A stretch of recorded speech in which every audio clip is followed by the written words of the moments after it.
Hello and welcome to the Warcraft Academy guide to playing a Frost Death Knight in patch 5.4. This guide is going to cover the basics of the rotation, as well as some more advanced tips, and later talk about stats and character customization. We're going to be focused primarily on doing as much damage as possible. Use the menu at the top of the screen to skip between sections. You can also find a written counterpart to this guide on Avrelia.com, as well as a forum to ask all the questions you might have. First of all, let's quickly run over how the rotation works and how your abilities work. As a Death Knight, you have a unique resource called runes and runic power. You have 3 types of runes: blood runes, frost runes, and unholy runes. You have 2 runes of each type in total. Many of your abilities each consume various types of runes. For example, Howling Blast will consume 1 frost rune, whereas Obliterate will consume 1 unholy and 1 frost. When a rune has been consumed, it immediately begins to regenerate. The time it takes to regenerate depends upon your haste. In addition, only 1 rune of each type can be regenerating at once, so if you use 2 frost runes, the first one will regenerate fully before the second begins to regenerate. Your abilities will appear to be on cooldown until the appropriate rune type is available for it to be used. Death runes are a special type of rune. Certain abilities will cause death runes to replace one of your existing runes. Death runes can act as any type of rune. For example, if you have a death rune active, you can still use Howling Blast even if you do not have frost runes available. In addition, normal runes are prioritized over death runes, so if you have a frost rune and a death rune available, using Howling Blast will consume the frost rune first. Runic power is a separate resource. You can gain runic power when you consume one of your runes. Runic power allows you to use Frost Strike, and you can have up to 100 runic power stored. Frost Strike is your main method of spending runic power. It does 115% weapon damage to a target and consumes 20 runic power. Howling Blast and Soul Reaper are your primary ways to spend frost runes. Soul Reaper is your execute spell. It does 130% weapon damage to the target and does additional damage after 5 seconds if the target is below 35% health. If the enemy dies before this triggers, you gain 50% haste for 5 seconds. This spell has a 6-second cooldown and costs 1 frost rune. Howling Blast does frost damage to a target, and 50% of that damage to all enemies within 10 yards. It costs 1 frost rune to use, and any targets hit are affected by Frost Fever, which does damage over time. Plague Strike costs 1 unholy rune, does damage to the target, and affects the target with Blood Plague, which does shadow damage over time. Outbreak applies both Frost Fever and Blood Plague to the target for free, but it has a 60-second cooldown. Obliterate costs 1 unholy rune and 1 frost rune. It does 250% weapon damage to the target, and additional damage for each disease on the target. Obliterate has a 45% chance to give you the Rime proc, which causes your next Howling Blast to consume no runes. Your auto attacks can proc Killing Machine, which gives your next Frost Strike or Obliterate a guaranteed crit. Plague Leech is a talent that you should always be using. It removes your diseases from the target and turns 2 of your empty runes into active death runes. It has a 25-second cooldown. Horn of Winter generates 10 runic power when used, as well as providing your party or raid with the 10% attack power raid buff. It has a 20-second cooldown and is used primarily for the runic power gain. Blood Tap is another talent, which again you should always be using. When using it, every time you use Frost Strike, you gain 2 blood charges. You can have up to 12 blood charges stored at any time, and you can activate Blood Tap to consume 5 of these charges. Doing so will turn 1 empty rune into an active death rune. You also have a few cooldowns that you'll use in addition to your standard rotational abilities. Pillar of Frost increases your strength by 20% for 20 seconds with a 1-minute cooldown. This is your primary cooldown. Raise Dead summons a ghoul to fight by your side. You can have a maximum of 1 ghoul at a time. This lasts for 60 seconds with a 2-minute cooldown.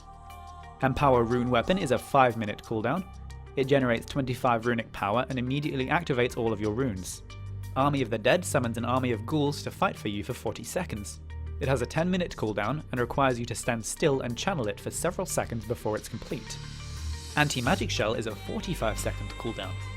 Aside from its use as a defensive cooldown, whenever it absorbs damage, it also generates runic power, which you can use to give yourself a DPS boost. Finally, you have Death and Decay. This is a targeted AoE spell that does damage every second to enemies in the area.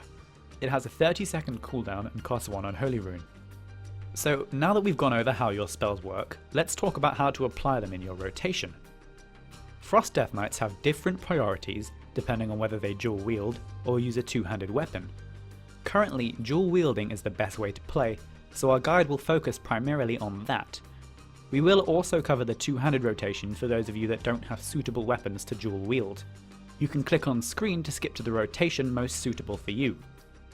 As a dual wield Death Knight, there are two different priorities that you can use: the standard priority list, and another more simple rotation that has been come to known as Master Simple.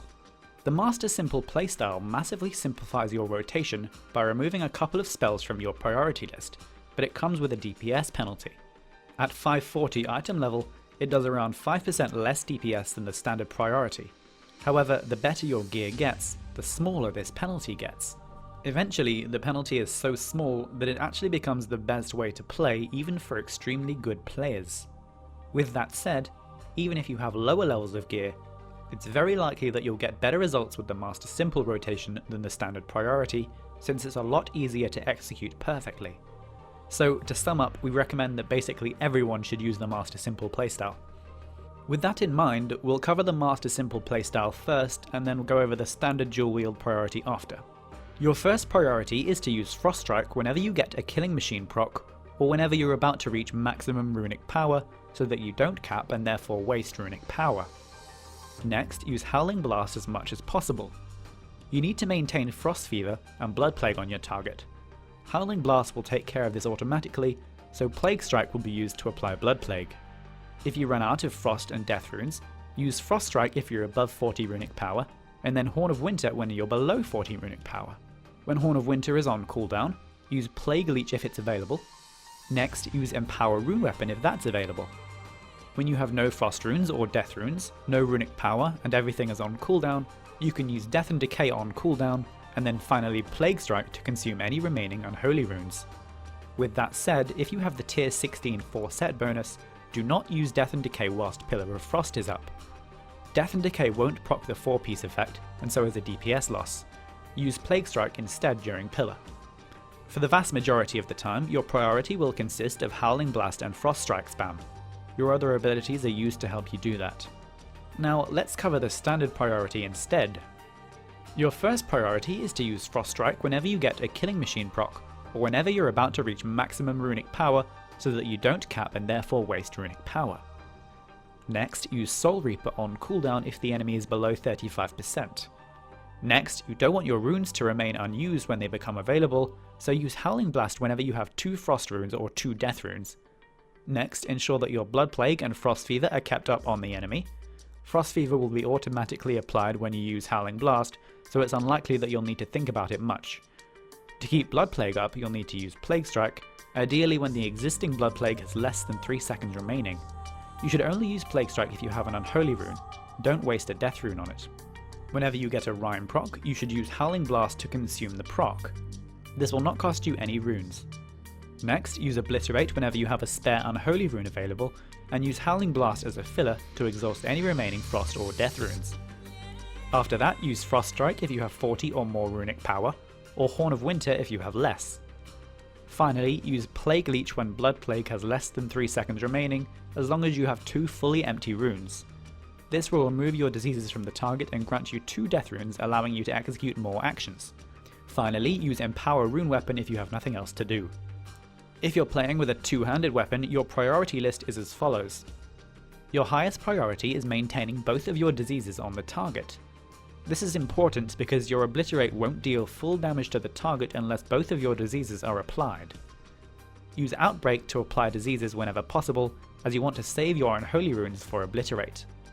Next, you use Soul Reaper on cooldown if the enemy is below 35%. Whenever you get a Rhyme proc, you should use Howling Blast to consume the proc. This will not cost you any runes. When you get a Killing Machine proc, use Obliterate if it's available, or Frost Strike if it's not. Outside of this proc, Obliterate should be used as long as it won't cause you to reach full runic power. When this occurs, use Frost Strike to lower your runic power to a level that will prevent you from capping when you Obliterate. Use Horn of Winter when you have nothing else to do for some extra runic power. If Horn of Winter is on cooldown, use Empower Rune Weapon as a last resort. Plague Leech should be used when your Blood Plague has less than 3 seconds remaining, but only if you have either a Rime proc or Outbreak available. The Outbreak guarantees that you don't have to waste the runes on reapplying your diseases, and the Rime proc guarantees that you at least save one. If you have neither available, simply Plague Strike to extend the debuff rather than using Plague Leech. Outside of your primary rotation, you also have to factor your cooldowns in. We've already covered how to use Empower Rune Weapon, so we won't go over that again. Pillar of Frost and Raise Dead should both generally be used immediately as they become available. You want to sync these up whenever possible. Since Pillar of Frost has a 1-minute cooldown and Raise Dead has a 2-minute cooldown, they'll line up every second cast of Pillar of Frost. Army of the Dead should be used 6 to 7 seconds before combat begins, although in some cases you can save it to use just before an important burn phase. On particularly long fights when you can get 2 casts out of it, try to use it during periods of downtime on the encounter so that your rotation is not affected. As a Death Knight, your AoE rotation is very straightforward, and takes place as soon as there are 4 or more targets that can be AoE'd. If there are fewer targets than this, it's better to simply stick to your single target rotation, although if you're following the Master Simple playstyle, you can alternate your Plague Strike casts on different targets to spread your Blood Plague to multiple enemies. Against 4 or more enemies, make sure to use Howling Blast as often as possible, and make sure Death and Decay is kept on cooldown. When Death and Decay is on cooldown, use Plague Strike to spend your Unholy Runes, and use Frost Strike to spend your Runic Power so that you don't cap, and to generate blood charges. If you have nothing else to do, use Horn of Winter to generate some Runic Power. We also need to cover how to use Blood Tap properly. For general purposes, the simple rule of using Blood Tap is to make sure that you don't cap on charges, so make sure to cast Blood Tap if you have 11 or more charges. The beauty of it, however, is the ability to store the charges for when you need them. If you want to save up runes for important burst phases, or if your cooldowns are coming up, you can make sure to have blood charges stored up to allow you to Blood Tap to gain extra death runes, allowing you to do additional Howling Blasts for extra burst damage. If you don't want to deal with the extra management of Blood Tap, you can simply macro in with your Frost Strike using the macro in the description and in the written guide. This will mean you can't save the charges for on-demand burst, but this is still a gain over using the other talents on offer. Anti-Magic Shell is a powerful offensive and defensive cooldown as a Death Knight. With it, you can soak Runic Power from damaging magic attacks or debuffs, and gain extra Frost Strikes from doing so.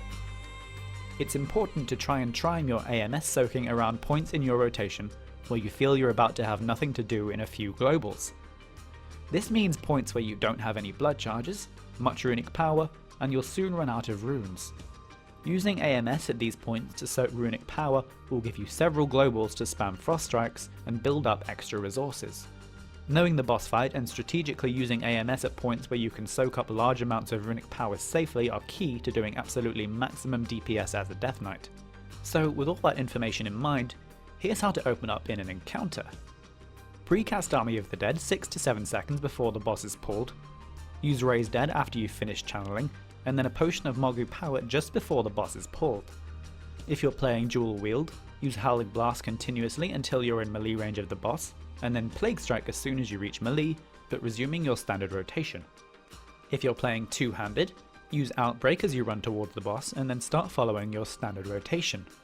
So, moving on to your character development choices. Your first priority is Strength, and then Hit and Expertise, each up to their respective caps of 7.5%. After that, your priority depends on whether you're dual wield or two-handed. For dual wield, you generally want to prioritize Mastery, then Crit, and then Haste. For two-handed, however, Crit wins out over the other two due to how hard Obliterate crits. With that in mind, these are the best gems and enchants to choose from. Obviously, the Crit gems are intended for two-handed, and the Mastery gems for dual wield.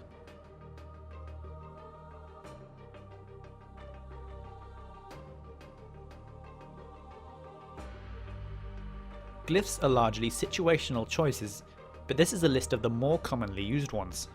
Glyph of the Loud Horn increases the runic power generated by Horn of Winter, but also increases the cooldown. This is a small DPS increase and allows you to cast Frost Strike immediately after using it.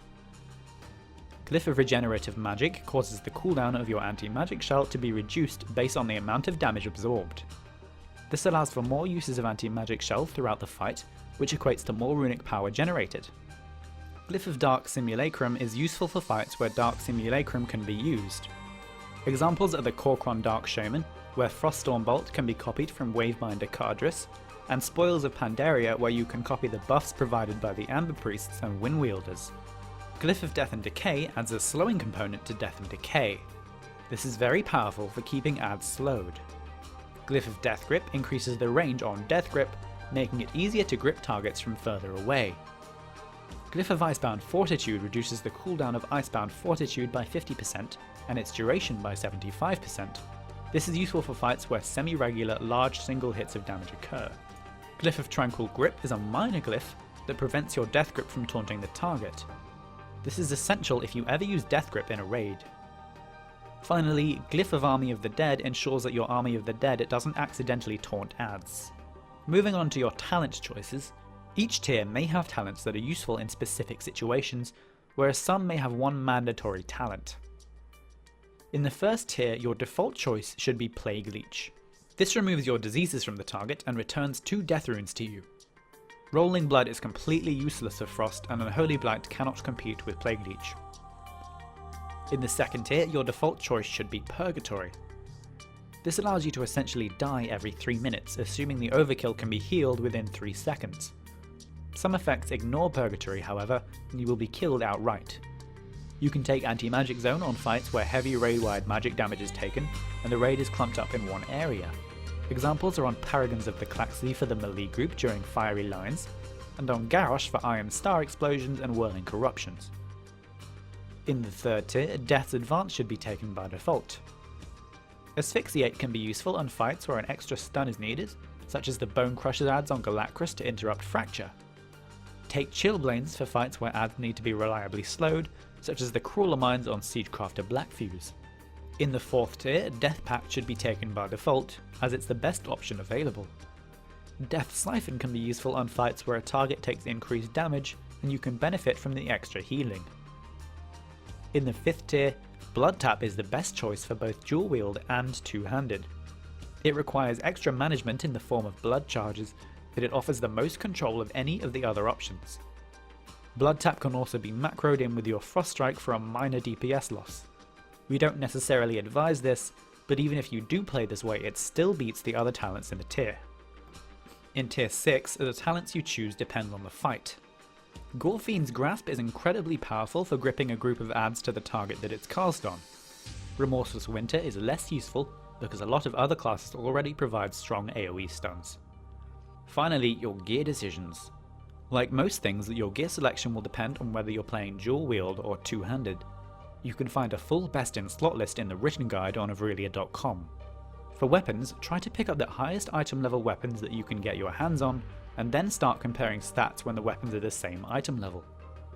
The best weapon for dual wield is Zifeng, Longblade of the Titanic Guardian, and for two-handed is Zalato, Desecrated Image of Gorhal. Try to obtain the 4-set tier bonus because it's very strong. Use leg plates of Willful Doom as your set breaker if possible. For trinkets, Thok's Tail Tip and Evil Eye of Galacrus are both very strong. You can go with Skir's Blood-Soaked Talisman if you're unlucky, but it is weaker than the other two. Thanks very much for watching this guide. If you have any comments or suggestions, post them below or email us. And if you're interested in being coached by a top Death Knight, click on screen for more information.